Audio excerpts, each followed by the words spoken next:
निर्जला एकादशी शुक्रवार 6 जून 2025 को है। एकादशी तिथि प्रारंभ 6 जून 2025 को रात के 2:15 बजे, एकादशी तिथि समाप्त 7 जून 2025 को सुबह के 4:47 बजे। निर्जला एकादशी व्रत की कथा। निर्जला एकादशी का व्रत की कथा आज आपको सुनाऊंगी। इससे पहले हमारे YouTube चैनल को सब्सक्राइब कर ले। पहले भीमसेन व्यास जी से कहने लगे कि हे पितामह, भ्राता युधिष्ठिर, माता कुंती, द्रौपदी, अर्जुन, नकुल और सहदेव आदि सब एकादशी का व्रत करने को कहते हैं, परंतु महाराज मैं उनसे कहता हूँ कि भाई मैं भगवान की शक्ति पूजा आदि तो कर सकता हूँ, दान भी दे सकता हूँ, परंतु भोजन के बिना नहीं रह सकता। इस पर व्यास जी कहने लगे कि हे भीमसेन, यदि तुम नरक को बुरा और स्वर्ग को अच्छा समझते हो तो प्रति मास की दोनों एकादशियों को अन्न मत खाया करो। भीम कहने लगे कि हे पितामह, मैं तो पहले ही कह चुका हूँ कि मैं भूख सहन नहीं कर सकता। यदि वर्ष भर में कोई एक ही व्रत हो तो वो मैं रख सकता हूँ, क्योंकि मेरे पेट में वृक नाम वाली अग्नि है, सो मैं भोजन किए बिना नहीं रह सकता।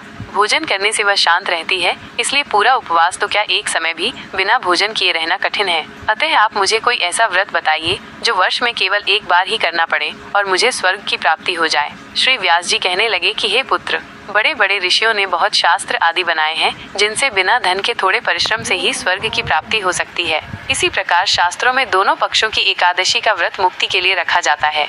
व्यास जी के वचन सुनकर भीमसेन नरक में जाने के नाम से भयभीत हो गए और कांपकर कहने लगे कि अब क्या करूं?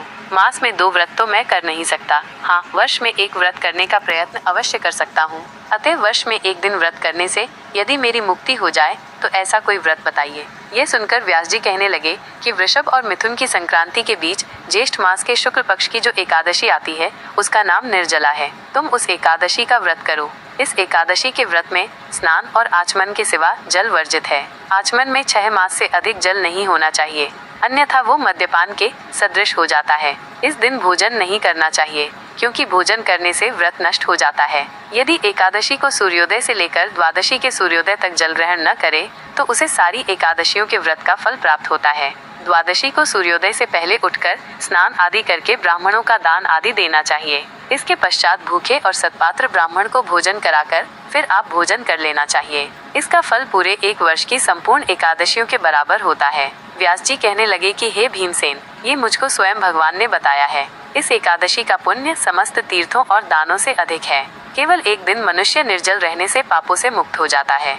जो मनुष्य निर्जला एकादशी का व्रत करते हैं उनकी मृत्यु के समय यमदूत आकर नहीं घेरते, वरन भगवान के पार्षद उसे पुष्पक विमान में बिठाकर स्वर्ग को ले जाते हैं। अतः संसार में सबसे श्रेष्ठ निर्जला एकादशी का व्रत है, इसलिए यत्न के साथ इस व्रत को करना चाहिए। उस दिन ओम नमो भगवते वासुदेवाय मंत्र का उच्चारण करना चाहिए और गौदान करना चाहिए। इस प्रकार व्यास जी की आज्ञानुसार भीमसेन ने इस व्रत को किया, इसलिए इस एकादशी को भीमसेनी या पांडव एकादशी भी कहते हैं। निर्जला व्रत करने से पूर्व भगवान से प्रार्थना करें कि हे भगवान, आज मैं निर्जला व्रत करता हूँ, दूसरे दिन भोजन करूँगा। मैं इस व्रत को श्रद्धा पूर्वक करूँगा, अतः आपकी कृपा से मेरे सब पाप नष्ट हो जाएं। इस दिन जल से भरा हुआ एक घड़ा वस्त्र से ढंक कर स्वर्ण सहित दान करना चाहिए। जो मनुष्य इस व्रत को करते हैं उनको करोड़ पल सोने के दान का फल मिलता है, और जो इस दिन यज्ञादिक करते हैं उनका फल तो वर्णन ही नहीं किया जा सकता। इस एकादशी के व्रत से मनुष्य विष्णु लोक को प्राप्त होता है। जो मनुष्य इस दिन अन्न खाते हैं वे चांडाल के समान हैं, वे अंत में नरक में जाते हैं। जिसने निर्जला एकादशी का व्रत किया है वो चाहे ब्रह्म हत्यारा हो, मद्यपान करता हो, चोरी की हो या गुरु के साथ द्वेष किया हो, मगर इस व्रत के प्रभाव से स्वर्ग जाता है। हे कुंती पुत्र, जो पुरुष या स्त्री श्रद्धा पूर्वक इस व्रत को करते हैं उन्हें अग्रलिखित कर्म करने चाहिए। प्रथम भगवान का पूजन, फिर गौदान, ब्राह्मणों को मिष्ठान व दक्षिणा देनी चाहिए तथा जल से भरे कलश का दान अवश्य करना चाहिए। निर्जला के दिन अन्न, वस्त्र, उपाहन, जूती आदि का दान भी करना चाहिए। जो मनुष्य भक्ति पूर्वक इस कथा को पढ़ते या सुनते हैं उन्हें निश्चय ही स्वर्ग की प्राप्ति होती है। इस कथा के बाद भगवान विष्णु जी की आरती जरूर सुने, तभी कथा पूरी मानी जाती है। भगवान श्री हरि विष्णु जी की आरती। ओ जय जगदीश हरे, स्वामी जय जगदीश हरे, भक्त जनों के संकट क्षण में दूर करे, ओ जय जगदीश हरे। जो ध्यावे फल पावे, दुख बिनसे मन का, सुख संपत्ति घर आवे, कष्ट मिटे तन का, ओम जय जगदीश हरे। हरे मात पिता तुम मेरे, शरण गहूँ किसकी, तुम बिन और न दूजा, आस करूँ जिसकी, ओ जय जगदीश हरे। तुम पूर्ण परमात्मा, तुम अंतर्यामी पार ब्रह्म परमेश्वर, तुम सबके स्वामी, ओम जय जगदीश हरे। तुम करुणा के सागर, तुम पालन करता, मैं मूर्ख खलकामी, कृपा करो भरता, ओ जय जगदीश हरे।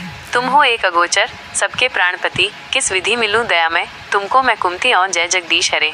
दीन बंधु दुख हरता तुम ठाकुर मेरे, अपने हाथ उठाओ द्वार पड़ा तेरे, और जय जगदीश हरे।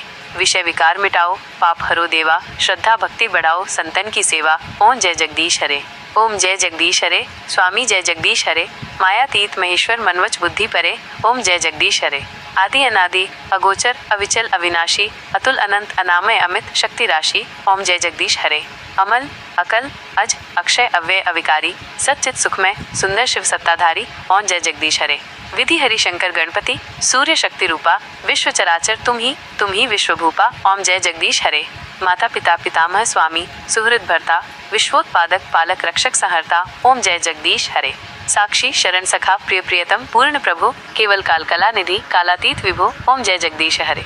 रामकृष्ण करुणामय प्रेमामृत सागर, मनमोहन मुरलीधर, नित नव नटनागर, ओ जय जगदीश हरे। सब विधिहीन मलिनमति, हम अति पातकी जन, प्रभुपद विमुख अभागी, कलि कलुषित तन मन, ओम जय जगदीश हरे। आश्रय दान दयार्णव, हम सबको दीजय, पाप ताप हर हरि सब, निज जन कर लीजय, ओम जय जगदीश हरे।